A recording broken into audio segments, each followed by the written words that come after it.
On a vu précédemment qu'une fonction petit f, si elle est continue sur un intervalle i,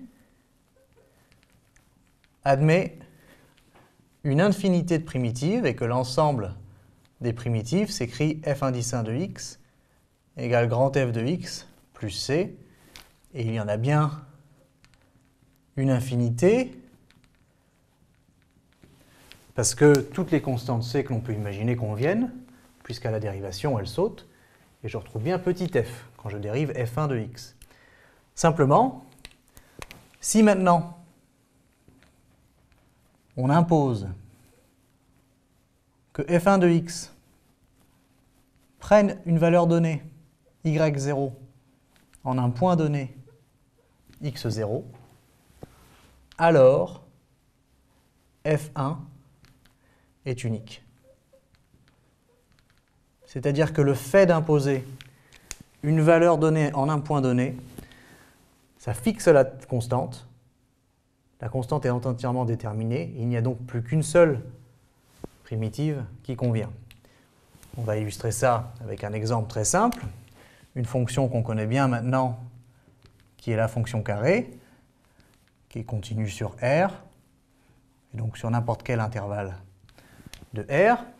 Et on a vu précédemment que l'ensemble des fonctions de la forme f1 de x, c'est-à-dire x cube sur 3 plus n'importe quelle constante, c'est l'ensemble des primitives de petit f. On vérifie rapidement en dérivant 3x2 sur 3, ça fait x2, la constante saute, je retrouve bien petit f, donc n'importe quelle fonction de cette forme-ci convient. Et il y en a une infinité.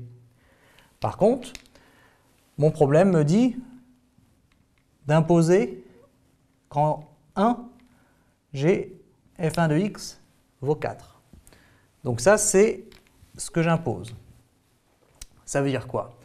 Ça veut dire que quand x vaut 1, f1 de x vaut 4, donc je remplace x par 1, 1 au cube c'est 1, tiers plus c, c'est une constante, ça ne change pas, vaut 4.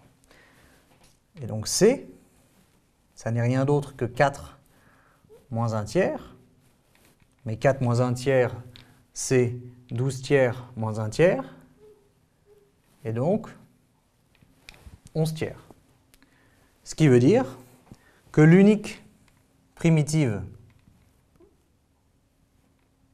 de f qui vaut 4 lorsque x vaut 1, c'est x cube sur 3